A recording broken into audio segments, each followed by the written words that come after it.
Jason, welcome to the cave. Hey, thanks for having me. Excited to be here. How are you, my friend? I'm good. And hot Atlanta. It's hot and steamy down here. And you're one day away from the premiere of an awesome show, man. Yeah, I'm super excited. This is something that we've been working really hard on for a long time. And as it gets closer, kind of the buzz comes out and a lot of people are talking about it and honestly saying great things about it. So it makes me even more excited for tomorrow. Yeah. So for the listeners and the viewers, you're the executive producer, creator of Titletown High, which will be on Netflix this Friday. But before we dive into that, how did you find your love to get into the entertainment industry, to get into this path? Sure. So I went to school at Florida State, and because their football team is so good, I had a lot of kind of firsthand knowledge of how kind of a big program works, and then ABC Sports coming in all the time and televising the games, and their production was on a super high level. And so I think that was huge for me, being able to go to a school like that produces national content. Because the school was winning national championships and things of that nature, the school had a lot of attention. And so the series that we did as students ended up airing regionally and sometimes even nationwide. And I just fell in love with it. I just really enjoyed it. And from Florida State, because of ABC and meeting some of those guys, I got offered a job from ABC Sports and moved up to New York as a young kid, left college early, and left and went and worked at ABC Sports, living in New York City, making like $650 a week. It was nothing. How do you survive in New York City with that kind of money? Exactly. Lived at a family friend's house over in Summit, New Jersey, and took the train in is how you did it. But worked for them for a few years, and then actually not even a few years, about a year and a half, 2 years. And then the XFL started. If you remember the first time the XFL came, and they were looking for people to come over to them, and nobody would take the job because nobody's going to leave a big time network and go work for something like that. But then they just started offering stupid money, to be honest. And being a young kid making $650, that was something that opened my eyes. And when they said they would pay me what they would pay me and I could live wherever I want, it was a great opportunity for me. So I moved down to Georgia, Atlanta, where I am at now, and started doing XFL. And then when that crashed, they liked what I was doing and asked me to come on over to WWE. So I produced for WWE for several years with Vince McMahon. Basically anything that happened outside the ring, backstage, or any kind of features are stuff that I produce, and learned a lot from Vince in the style and the production value and how to tell a story. And for me, I always go back to that because that was my first kind of crossover between sports and entertainment, right? Storytelling and then using sports to kind of do it. And so then the movie Friday Night Lights came out, and the series Hard Knocks, the NFL series. And there was a big buzz about those kind of programs. And I remember sitting back thinking, like, man, the people love this program. I remember when I played high school football and what that was like, and the drama and just real life, real emotions. I'm like, we got to do this series. So I went and shot some stuff and ended up selling it to MTV, and did 2-a-days when I was 24 years old. I produced that series. My very first series I ever created and produced. And obviously that show just took off like nobody could have imagined, became MTV's #1 series. And then here I am today. How did you fall in love with football? I've always loved football. I grew up loving football, played football, high school football, just really enjoyed the sport. And I've been very fortunate, obviously, to been able to be around a lot of top football programs across the country, doing, a season with Florida State, Notre Dame, Navy. We did the series with Hoover, did the series with Valdosta, spent a lot of time with the New Orleans Saints. And so I've had the opportunity to be around a lot of high profile programs and be able to produce some really cool content. You mentioned Florida State. Did you try out for them? Was there any open tryouts? You're like, no, I'm going to go try out. I mean, I was not shy, or I knew where I stood when it came to playing big time college football like that. What position did you play? I played defensive end. I will say this: I was a number 2, and the guy ahead of me got a full scholarship to Northwestern D1 school, and so Kevin Buck was his name. Played some time in the NFL as well too. So I like to throw that in there. So for 2 days, for the MTV show, you worked with Rush, but like, how did you? After all these years later, how did you decide to start this new project for Titletown? So 2-a-days for me, obviously, holds a special place with me. It catapulted my career. It's why I'm sitting here today talking to you. And it's just something that's was always kind of close to me, and I'm very thankful for it. And Rush and I had a great relationship at Hoover and with two-a-days, and he understands kind of where I am and what my job is. While we have a relationship, there still is that kind of part of our relationship where he knows I have a job to do and I have stories to tell. And I've always appreciated him allowing me to do that. And so we built a relationship that was a personal relationship from that series. And over the years, I would say anywhere from 3 to 5 times a year, we would touch base, whether it's over text or a phone call, or if I was driving to Tallahassee to go to a game, I would stop in and see him where he was in Colquitt. And we always kind of said to each other, hey, at some point we need to redo this, because that show got so big. Even before Titletown, I would walk somewhere and somebody would always ask me about the two-a-day series just because of how big it became. And so when a friend of mine, Brian, texted me that, hey, Rush just signed with Valdosta to be their head coach, kind of a light bulb went off. And I immediately reached out to Rush first, asked him why he didn't tell me himself. But then started talking to him about, hey, this may be the perfect fit. You're talking about a Valdosta program that is the #1 winningest high school football team in the country, the 3rd winningest program in the world on any level behind Michigan and Notre Dame is Valdosta High School. Knowing that they've only won 1 state title in the last 20 years, are kind of on a downslide, not in a national spotlight, then you're going to bring a guy like Rush Propst into that situation. As a producer, that's a pretty great opportunity. How did you get involved with Netflix first? Like, did you first film this and then shop it around? What was the first step with this? So we started shooting it right away because I fully believed in it. I'm represented by CAA. Our company's represented by CAA. And so CAA reached out to several different networks and really narrowed it down to 3 networks that were strongly interested in the series. And when we got the offer from Netflix is just a perfect platform for this type of series. I mean, the reach that they have, this isn't just a show that's going to be shown in the United States. You're talking about over 135 countries and over 38 different languages. So for us, that kind of platform is just enormous. And for us to be able to tell our stories on Netflix was a great opportunity for us. Now, was Rush already coaching there for like a year or 2 before you jumped in, or was it right away, first year, bang, bang? Yeah, first year, bang, bang. He hadn't even coached a practice yet before I started talking to him about it. Wow, that's fantastic. So you filmed, so like I said, I mentioned, I watched the first episode. If you want to bring Rush on, go ahead. I know we spoke off the air that. Yeah, Rush, come on in. This guy's not shy, trust me. Well, I can tell from the show he's not shy. Coach, how are you? I'm good, man. How are you? Good. Nice to meet you. Nice meeting you. So you guys filmed 8 episodes, am I right? Yeah, that's correct. 8 episodes. So tell us about like I watched the first episode and everything behind the scenes. First of all, like, how was it like filming this during the pandemic? For me or Rush? Both of you.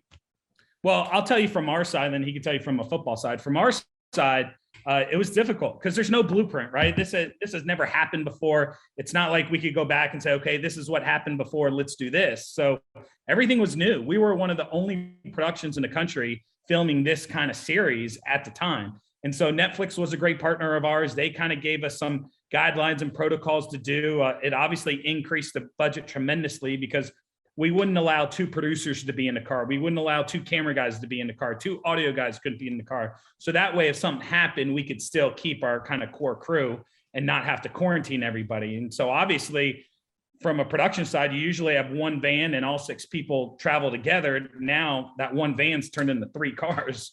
And so obviously everywhere we went, we had a lot more cars. We got tested every 2-3 days. We had protocols in place with Coach, making sure that the school and the coaching staff knew if we had any issues, we knew if they had any issues. So a lot really went on as far as the planning and kind of the upkeep of what I think we did a great job, because at the end of the season, we only had 2 people ever get COVID, and thankfully they were okay, but they'd still contracted it. And Coach Propst and his team didn't have to cancel 1 game on their end. They had to cancel games because of the other team, but the way that Coach handled his program enable them to not have to cancel 1 game, or really not even alter their season much other than the other teams. Hey, Coach, how come you didn't tell Jason you got that job when you first got it down there? Yeah, right. Ask him that question. What's that now? Say it again. What's the question? I said, how come you didn't give him a call that you got the job when you first got into the school? Why didn't you think of me right away? Yeah. Things turned pretty fast in that deal. I didn't get that job the last week of April. And wow. it was a long, drawn out thing that drug too much actually. And then but COVID had a lot to do with it too now. So actually, I didn't even go in the office till mid-May. So you guys have worked together in the past. How was your relationship in the past? And then when he gave you the call, let's do it again, what was your thoughts? The first time was such a success, and I enjoyed it. I thought the first year was really good. I mean, not that they wasn't both good. I just feel like the first year it was there from the onslaught, and I thought it helped us. And I've said this, I don't know if I've said this nationally, but we were going for an unprecedented championship. To win 4 championships in a row in the largest classification in Alabama had never been done. We were just coming off the 3rd in a row. So this was 05. And I really believe to this day, the show helped us achieve that goal. In the 06 group, we were preseason ranked by USA Today as #1 team in the country. And they didn't start with us to start with. That's right. And they came in actually the middle of the season, right when we were playing John Curtis out in New Orleans, and we lost the game. I don't know if that had anything to do with it, but it was a little more difficult. But still, Jason made it so much easier because they're just professionally know what they're doing. I mean, and then the Valdosta thing, it was just like old hat again. Everything was very easy. The players now, obviously with social media, they're more in tune to the social media part. And I don't know, maybe they're just not as camera shy in today's world as they were 15, 16 years ago. That's all right. So what's Jason, what's the ultimate goal? What do you want the viewers to see when they're watching this? And Coach, what's your thoughts on all this? Yeah, I think for us, what the story is at heart is really a coming of age story for these kids. That's what our series is about. The point of view is really about these kids and obviously the pressure that this guy puts on them and the demand of their time, because Rush runs his program like a university, like a college. And so the time demand is just really enormous for them. And so for us, I think the audience is going to get a glimpse, or not a glimpse, a super inside look at what it takes to compete at this level, being 15 to 18 years old, small town America. I mean, Valdosta is a small southern town in Georgia where football is like a religion, and the pressure that not only coach puts on these kids, but the community. I mean, the community pressure on these kids and on Rush and his staff is enormous. It's unlike anything I have ever seen in any community as far as the pressure and the community involvement. They take their football real serious, and they were not shy. I remember going down the first week, I talked to the superintendent and I talked to the principal. I talked to 20 different people in the community on camera. And I said, why do you think they hired Rush Propst? Everybody looked at me and was like, that's simple, because we need to win and we need to get back on a national stage. And that's what they did. The purity of high school football is there.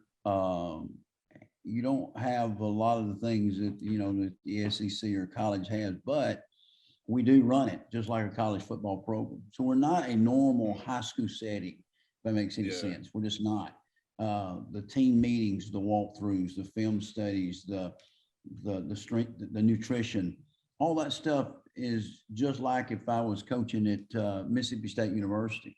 The only difference is obviously you got more revenue and more of an operational budget at those schools, but the time frames, in high school, if one point's not been made, there's no 20-hour rule in high school. And college kids go to 2 classes a day, sometimes 3, where in high school, they're in class from, 4 or 5 hours a day, every day routine, plus the other times. So it does get pretty tough on a high school player. Coach, from what I saw in the first episode, the players respect you. You respect them. How would you describe the relationship between you guys? Well, I didn't get that's a double-edged sword because I wasn't there long enough to really know the parents. Now the kids, you're there so much with them, you understand and learn them pretty quick. And kids are kids. Young men are young men. It don't matter what school you're coaching. they're sort of the same group. If that means, I mean, whether they come from a high end economically or they come from a low end, they're still there for the same reason. And that's what's so good about football. There's no race in football, and there's no social economic status in football. They're all the same, and they're all striving for the same thing, and that's to be a champion.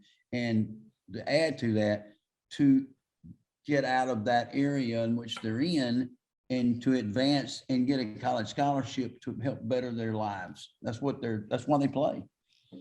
Great. What do you think? What do you think, guys? We're going to see another season? Has there been talks yet? Or do you want to see another season of this? There's been tremendous talks. Obviously, I think some of it kind of depends on what coach does and how the viewership is and kind of some of those things. But we've had those internal discussions. We'd be excited to do a second season, obviously. I think the story's left where there's still a lot more to tell. And I think people will watch our show and may have thought they knew kind of what was going on, but there's difference of what you see in the news and you get little snippets. And then it's different when you have cameras 24/7, for 8 months, and the things that we saw and the way that things happen and developed. I think that's what our story is really going to be cool to watch and see is how things develop over the course of a season. Now, how many hours of footage do you think you had, and how did you decide what you wanted to put on there? I mean, we easily had over 3,000 hours of footage. I would say, just guessing, but thousands of hours of footage. And we have to dwindle that down to 8 30-minute episodes. So that's one of the most difficult jobs that our team of producers. I mean, this is not just me. It's not just like I get all this footage and I do all this myself. We had a team, on the post side of things, that was 25 people working 6 days a week to edit this show, to get it done and to be able to tell the story. So that's one of the hardest things, but we look through all the footage and we take notes. We have meetings upon meetings upon meetings. We try one thing, it doesn't work. We try something else. Because it's not just one story you're telling, right? In our series, you saw it, there's multiple stories going on, and we have to intertwine those stories in order to keep kind of an audience, not only to watch one episode, but we want the audience to watch episodes 1 through 8. And with Netflix, it all comes out on the first day. So, hopefully they binge it all the first night, or a night or two, you can watch the entire series. Hey, Coach, how many times did you bug Jason for film clips? Not many. I mean, I'm obviously working with him before. I trusted what he was doing. I know what he's trying to accomplish, and it's worked out before, and this will work out also. Are you gonna let him coach someday, since he loves football that much? I'm gonna let him call a play the next time we do this again. I may let him call a couple plays. I did that at Hoover. I don't know if he remembers. There was a game they were up. He probably doesn't want to admit it, but he looked at me and said, "What should I do?" They were up by like 40 points. I forgot what I even said, but I do remember that. Lastly, Coach and Jason, how can the viewers and the listeners find you on social media, and how can they watch the show? I'm personally on social media on Instagram at just Jay Sciavicco, my last name. And it's actually the same on Instagram and Twitter as well. Coach Propst obviously is also on social media, believe it or not. Actually, I'll tell you, this is breaking news right here on your show. We just did a TikTok with him. Can you believe that? The guy learned to dance. It's going to be posted a little later, and I fully expect it to go viral. So that's the inside scoop right there. Nobody knows. But Coach Propst is also on Instagram and Twitter. And what's your Instagram handle? Do you know, Coach Propst? Rush Propst, and Twitter is Coach Rush Propst, I think. Yeah. So, but you could go to Titletown High's Instagram page. That's probably the easiest thing, because we have the whole cast, everybody on there's social media accounts. Guys, man, this was great. Thank you for coming on. Good luck with the show. You got it. Let's get a season 2. Let's do it. Let's get a season 2.